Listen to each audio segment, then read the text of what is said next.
Quelle est la cote de Francis Bacon en vente aux enchères publiques?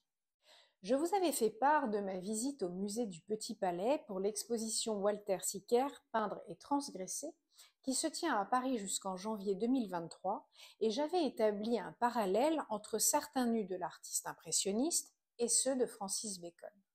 Cela m'a donc donné l'envie de revenir sur Francis Bacon et de ce fait me pencher sur sa cote en vente aux enchères. Alors avant de répondre à cette question, quelques mots de l'artiste Francis Bacon. Francis Bacon rejetait le style artistique préféré de l'époque, l'abstraction, au profit d'un réalisme distinctif et troublant. En grandissant, Bacon entretient une relation difficile et ambivalente avec ses parents, et en particulier avec son père, qui doit faire face à l'homosexualité naissante de son fils, qui contribue à une enfance troublée qui marquera définitivement son œuvre. À partir du milieu des années 40, ses œuvres rencontrent un succès critique qui établit sa réputation. Aujourd'hui, il est reconnu comme l'un des peintres les plus importants du XXe siècle, c'est incontestable. Mais comment Bacon est-il devenu artiste? En fait, Francis Bacon n'est pas devenu artiste par une voie traditionnelle, n'ayant pas fréquenté d'école d'art, ni suivi d'ailleurs un apprentissage conventionnel. Sa vie professionnelle débute dans la décoration d'intérieur qu'il abandonne au profit de la peinture, après d'ailleurs avoir vu une exposition de Picasso à la galerie Paul Rosenberg à la fin des années 20. Il a d'ailleurs reconnu plus tard que Picasso était une influence et un point de référence essentiel, notamment concernant les représentations que Picasso donne du corps. Ces représentations, dit-il, révèlent toutes les possibilités que la peinture peut offrir au service de l'imagination et de l'expression de l'artiste. Alors, en quelques mots, quelles sont ses œuvres clés? Le triptyque Three Studies for Figures at the Base of the Crucifixion, daté de 1944, exposé à la fin de la guerre en 1945, assure la réputation de Bacon. Cette œuvre est qualifiée véritablement de tournant dans l'histoire de l'art britannique. C'est d'ailleurs une œuvre qui a été perçue immédiatement comme une réponse brutale, franche et horriblement pessimiste à la Seconde Guerre mondiale, comme d'ailleurs avait pu le faire Pablo Picasso avec l'œuvre célèbre de Guernica réalisée en 1936. Une courte vidéo d'ailleurs de moins d'une minute est consacrée à cette œuvre sur notre chaîne. Pour revenir à l'œuvre de Francis Bacon, elle a été exposée pour la première fois en avril 1945 et bien que les deux faits ne soient pas liés, le fait que cette peinture ait été dévoilée le mois où les camps de concentration étaient révélés au monde a inévitablement conduit à la manière dont elle a été comprise comme une déclaration de la brutalité et de la souffrance humaine. Les portraits occupent une place majeure dans l'œuvre de Francis Bacon. Study for a Portrait, daté de 1952, marque le début de l'engagement de Bacon pour le portrait.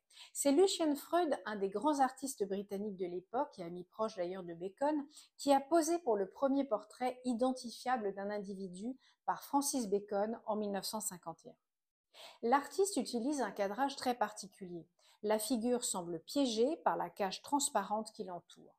Interrogé à ce sujet, Francis Bacon a expliqué que le dispositif était utilisé simplement pour concentrer l'image vers le bas et d'éviter de raconter des histoires.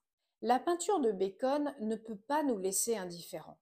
Sa peinture nous touche d'une manière ou d'une autre. Je dirais même qu'elle percute directement notre pensée, sans aucun détour et s'empare de l'âme de ces sujets. Ces sujets que l'on n'arrive d'ailleurs pas à identifier.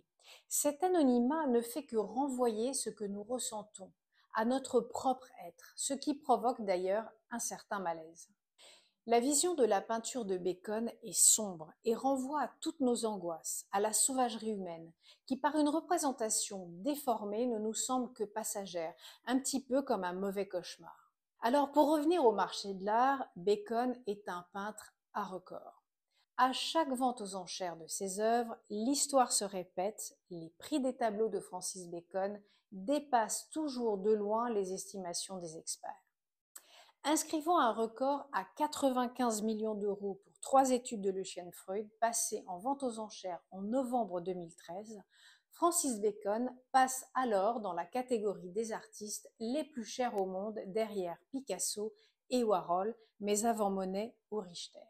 Alors bien entendu, le marché de l'art a évolué, les records depuis se sont amoncelés.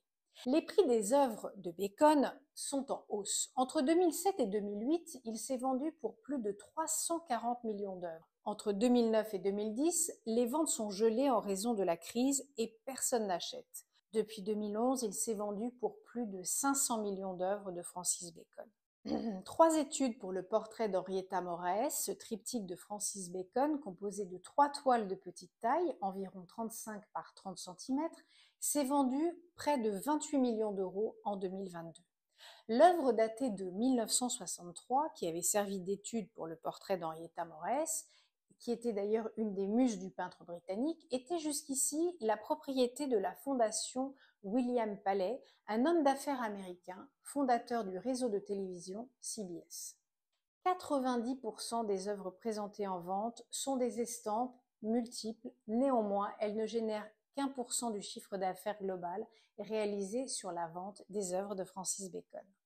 Une lithographie, selon son format et le sujet, est estimée entre 2 000 et 18 000 euros. Les triptyques atteignent entre 20 000 et 38 000 euros, tandis qu'une toile dépasse le million d'euros en estimation basse et se situe plus aujourd'hui entre 3 et 5 millions d'euros.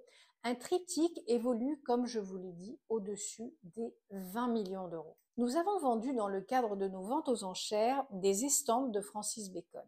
Alors, si vous possédez une œuvre de Francis Bacon, notamment une lithographie, une estampe ou une gravure, nos experts se mettent à votre disposition pour vous communiquer en toute confidentialité l'estimation de votre œuvre. N'hésitez donc pas à nous contacter. À bientôt sur expertisé.com. 50 000, 55 000, adjugé 57 000.